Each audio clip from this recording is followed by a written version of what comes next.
The cornered rats are really scared. Woke panic. Civil rights groups demand corporations stop cutting DEI programs. All right, how about this? If you make up for all of our losses, if you pay us out of pocket for all the money we're losing doing this, we'll stop. Deal? The invasion of woke ideology and DEI policies into every facet of American life seemed to happen out of the blue, starting in current year -9 to -8.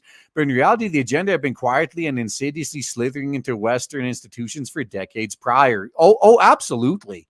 I've told stories before. I was encountering this in the late 90s and early 2000s. I know it's been around before then, but that's when I first noticed. So this was not a surprise to me. Establishment-controlled NGOs like the Ford Foundation, the Rockefeller Foundation, and George Soros's Open Society Foundation had been pumping billions of dollars into U.S. universities since at least the 1960s, launching social justice programs and placing propagandists into teaching positions with the intent of manufacturing consent, as Noam Chomsky once dubbed it. Yeah, all you got to do is brainwash the next generation and you can win. The effort was to control the thinking of a top percentage of American professionals, turn them into rabid adherents of cultural Marxism and globalism, and then send them out into the world to create a regressive trickle-down effect in every major corporate and political institution. In other words, the establishment believed that if they could dominate the professional class with their suits and lab coats and specialized degrees, the rest of us would blindly follow along due to expert bias. As it turns out, they were wrong. Yeah, they got one thing. They had a critical error there. That we don't trust the experts because they belong to a trusted institution. We trust them because they're right. Once they stop being right and they start pushing stuff on us that we know is wrong, we stop trusting them. See, this is another example of the far left projecting. Like they just blindly believe everything that they have perceived trust and power, like everything that they assign perceived trust and power to. Like if the Democrats tell them something, they just blindly believe it, and so they project that blind follower mentality on their opponents. Like no, when it comes to us, if you have a track record of being right, we will give you the benefit of the doubt when you start saying things that sound a bit crazy. But once you're proven wrong, or you try to convince us of something that we know is wrong, all that trust is forever broken and it's not coming back. You get caught trying to lie to us once, you will never have that opportunity again. And that's where they screwed up. Like they wasted their one betrayal on pointless crap. It took almost 10 years to root this tiny contingent of cult manipulators, but today the woke movement is well and thoroughly exposed. Woke organizations and DI departments are now in fast decline, and even the activists are beginning to admit they're losing the battle for the minds of the masses. Let's not forget, only a few years ago, the political left denied the DI agenda even existed and called anyone talking about it a conspiracy theorist. Yeah, right now, whenever I hear the term conspiracy theorist, I hear prophet. Oh, that guy's a conspiracy theorist? Oh, he must be ahead of the times. He must see what everyone else will see 10 years from now. And big tech companies like Facebook and Google made cuts to DI staffers and resource officers in current year -1. Dozens of major corporations are completely dropping their DI initiatives in current year. Now, a lot of that is a farce. A lot of them are just rebranding it. They're not dropping it. So you have to keep them under a microscope. It took decades to get all these infiltrators in these positions. It'll take decades to get them all out. And the Hollywood Reporter recently published an article lamenting the fall of DI in Hollywood, spotlighting a list of DI producers in an effort to assert that leftist activists still have power in Tinseltown despite their failing ideology. Yeah, and you want to know why? There will always be groups of people that will fight to the bitter end for this ideology because they went all in on this toxic ideology. They bet everything they had on what's obviously the losing side of the fight. And there's no going back for them. As horrible as they've been in public under their real names, they know If the side they bet everything on loses, they're finished. They will be blacklisted from their industry. They will never work anywhere but Walmart or Burger King again. So they cannot let this ideology die. They cannot let it fail. They've bet their lives on it. That's why they're fighting. I mean, they're like I compared them earlier to cornered rats. Yeah, they have nothing left to lose. If they allow this ideology to die, they're finished. So to some of us, it might seem like they're crazy. Like, oh, come on. It has to be obvious by now that this side is going to lose. Why are you fighting so hard for it? It's like they are basically Hitler, and this is their battle of the bulge. This is the last chance before everything falls apart.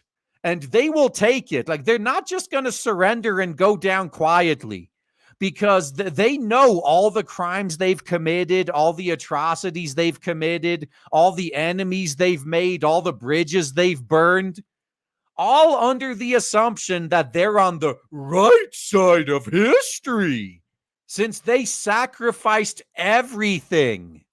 If they're not on the right side of history, if they lose, then they lose everything. That's why they're fighting like cornered rats. So I hope that makes sense to some of you guys that might be wondering why they're fighting so hard when reasonable people are giving up and they realize the fight is lost. These guys they can't give it up because they've bet everything on it. Gay activist group GLAAD has complained that alphabet super representation has started to decline in popular entertainment, with only 27% of films and television promoting gay and transformer characters. Given these people make up less than 3% of the global population, this level of representation is still far too high. Oh, absolutely. The reason for this precipitous collapse of DEI programs is threefold. Because the money ran out. If you don't mention that, I don't know what to say. But Zero Hedge is usually pretty good about this. Let's see if they say. First, after central banks hiked interest rates and ended QE programs, the floodgates of ESG money closed and dried up. Yep, I knew I could trust these guys. I knew it. Very first thing they mentioned, the money dried up. So all of these companies, like the reason they were able to push these policies that lost them customers was because for every customer dollar they lost, they gained 2 activist investor dollars. So they were still making money despite the fact that they were killing their business and driving customers away. But now that the investor money is gone and they have to rely on customers again, it's back to giving customers what they want if they want to stay in business. Now, venture capital disappeared and woke companies had to rely on pure profits to stay afloat. Thank you. These guys get it. The guys at Zero Hedge are smart. Second, the mass boycotting of woke companies proved beyond a doubt that there's no market for products that cater to DEI.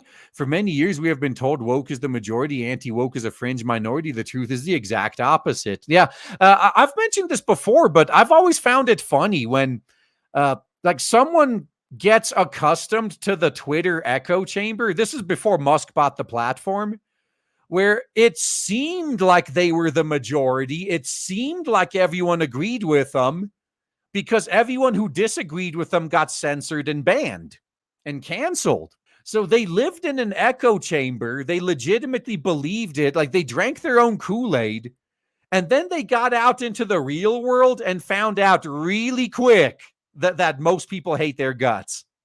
And that's also why the Bud Light boycott was so effective too. So drinking beer is not always, but it's usually a social thing. I mean, I drink beer by myself. I'm sure we all crack a can here and there when we're by ourselves. But beer is generally a social activity. You gather around with friends and family and strangers at the bar and get drunk together. That's where the boycott was happening. It was in real life, where you can't be banned and censored and blocked and all that other stuff you could do on social media. You can't do that in real life. So despite how much they may have been, like, there were, I guess, a few bar owners that tried, and their bars ended up going out of business. Yeah, so I think, yeah, some bar owners did try to like, they warned their customers they'll be kicked out if they talk about the Bud Light fiasco. So their customers just left, went to a competing bar, and talked about it there. Outside of social media, in these in-person social environments, the censors had no power. So it became a meme. Like when someone was carrying a Bud Light, you'd ask them when their bottom surgery is. Like, yeah, like people were embarrassed and shamed out of buying Bud Lights. Like, whenever someone ordered a Bud Light, they were the joke of the bar for hours. So it doesn't matter. Even if on social media, all attempts at boycotts, like all contrary opinions are banned, it didn't matter. Because the game was already won in real life. So that made all the difference. Like, I will maintain until the bitter end, until someone proves me wrong, that's why the Bud Light boycott was so effective, was because it was primarily offline. It was primarily in social environments where people get together and drink together. Third, lawsuits over DEI hiring programs are forcing companies to admit there's an element of anti-white and anti-straight prejudice involved in their employment practices. Yep. And like I've always been saying, this stuff has always been illegal. But now that our side is finally starting to sue over it, that's why we're seeing the changes. They're beginning to fear the backlash in civil courts, not to mention hiring poorly qualified employees simply to check diversity boxes is a recipe for financial disaster. Yeah, and if American companies literally can't fix this because it's against the law now, all the business is going to go to outside of America, to foreign companies where they don't have these same requirements. There's a good reason why corporate media loses their minds every time there's a successful boycott of a product like Bud Light or a regressive series like Soy Wars: The Acolyte. Each time this happens, the event stands as proof that the political left is a paper tiger, a tiny minority with no power or influence beyond their ties to corporations and governments. Yes, they are the bully that the cry bully, where the only power they have is whenever you don't do what they say, they tell mommy or they tell the teacher on you. They're the tattletales, basically. That's all they are. They're fucking tattletales. And they really don't understand. That's why everyone hates their guts. Like, every time something doesn't go their way, teacher, Billy's not doing what I say. And then the teacher is just like, Billy, can you just do what this idiot says so I don't have to listen to his whining? That's why everyone fucking hates you. They are an astroturf movement created by psychopathic billionaires and politicians. True. Through using college as a medium. Consumers in the free market have spoken. They don't like DEI, will not buy DEI products. Yeah, to my surprise, consumers have finally stopped consuming. When I saw a $400 million PlayStation exclusive flop with only 25,000 sales, that's how I knew it was the beginning of the end. This year, 2024, is a great year to be a gamer because this is the year the slop flopped. But leftists insist the public is being misled by the right wing. That's why they're so keen on the misinformation agenda, where misinformation has nothing to do with the truth. It's just anything opposed to their propaganda. The only way they can keep the farce going is to continue to maintain DI programs across the board despite the public refusal to participate. If corporate programs start to shut down, the entire facade is shattered, DEI finally dies. And all of these grifters lose their main source of income. So yeah, thank you, Bidenomics. That's the irony, isn't it? Like I was way ahead of this. I think other people have started to catch on and saying this now too. But I've been saying for a while now that Brandon might be secretly one of our guys, because this would not be possible if he didn't tank the economy. If the economy was healthy and there was free money everywhere, the money wouldn't have ran out and all the woke activists would still be pushing this bullshit. But since they don't have the money to keep doing it anymore, the mask is off. Everything, the whole house of cards is falling down. Yeah, this would not be possible without Biden. If Biden didn't destroy the economy as bad as he did, we would still be living in a woke hellhole. Now, this is probably the motivation behind the recent push by the NAACP, the National Organization for Women's and other civil rights activists. I love how they put that in quotes. See? Zero Edge knows what they're doing. Activist organizations to pressure companies to keep DEI departments in place. What are you going to do about it? I'm sure they'd be more than happy to if you personally opened your own wallets and made up for all their losses.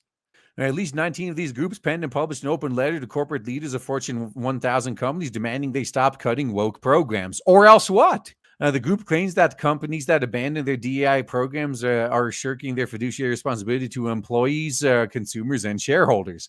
Their statement reads, diversity, equity, and inclusion programs, policies, and practices make business sense, and they're broadly popular among public consumers and employees. Yeah, that's right. Don't trust your lying eyes. Trust us. We're the experts. But a small, well-funded, and extreme group of right-wing activists is attempting to pressure companies to abandon their DEI programs. First off, that's projection, because that's exactly what they did. They are a small, well-funded, extreme group of left-wing activists that have successfully pulled the wool over these idiots' eyes for years. But really, I don't really care if companies fall for this anymore or not. At this point, I think this is natural selection. Anyone dumb enough to fall for this deserves to go broke. You see what happened with Bud Light. You see what's happening with Nike. You see what Caterpillar recently as well got hit. If you think all of this is a fluke, or if you're in gaming, Concord, Suicide Squad, Dustborn, Soy Wars Outlaws, massively under. I mean, it wasn't a flop on the level of Concord, but it's massively underperforming. If you're going to ignore all of this evidence, you deserve to fail. And I have no sympathy for you. Leftists always gaslight by accusing their political opponents of engaging in the same kind of sabotage they engage in all the time. Yup. So again, Zero Hedge is smart. They see the projection too. In fact, these businesses only have a duty to their shareholders, and their shareholders are tired of losing money. Exactly. Now, and they do, they legally have a duty to their shareholders. So if you're a shareholder in a company that refuses to back away from wokeness, you could sue them. If they keep doubling down on wokeness and losing money, you can sue them, and you should. The corporate citizen narrative is not going to fly anymore in current year. If there was a market for DEI, then it wouldn't matter if conservatives are boycotting these companies. If woke activists were anything other than an insignificant portion of the population. Yeah, Concord showed us it's like, was it 697 of them? That's it. That's the entire size of the modern audience. There's literally no more of it than that. Unless they were all billionaires, they're not going to prop you up.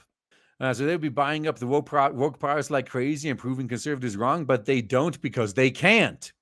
In their letter, the civil rights organizations, which also include Unidos US, the Urban League, Advocates for Transformer Equality, and National Women's Law Center, and the American Association of People with Disabilities, said divesting from DEI would alienate a wide range of consumers. Again, the opposite is true. DEI propaganda and hiring practices have greatly degraded the company performance, product quality, and have politicized consumer markets in a way that has angered Americans. Get woke, go broke. Yeah, you want to talk about alienating consumers? You going woke has alienated 99% of your potential customers to appeal to the 0.5%. Was it worth it? I don't think so. Unless you are an extremely niche company that who always intended to only target that small 0.5%, and you knew they were a small 0.5% going in, you have to be an idiot to sacrifice the vast majority of the population for them. It will be a brand suicide to continue on this path, which is why so many companies are finally backing away. However, is it too late? Did corporations flirt with leftist ideology for too long and lose their customers forever? Only time will tell. You know, if this was just last year, I would have said no. If this was last year, I would have come out and been like, nah, you know how consumers are. Like even Ubisoft, if the next Ass Creed is like Black Flag 2, it's going to sell 20 million. They're going to go right back for their slop. But seeing what's happened this past year, I'm not sure. I think they might have actually lost their customers forever. A lot of companies have. I guess it all depends on what you make and how much competition you have. Because in my case, I have no intention of ever going back to the companies that chased me away because I've already replaced them. I already have an alternative. I don't need to go back. So I will not go back. It doesn't matter what they do anymore.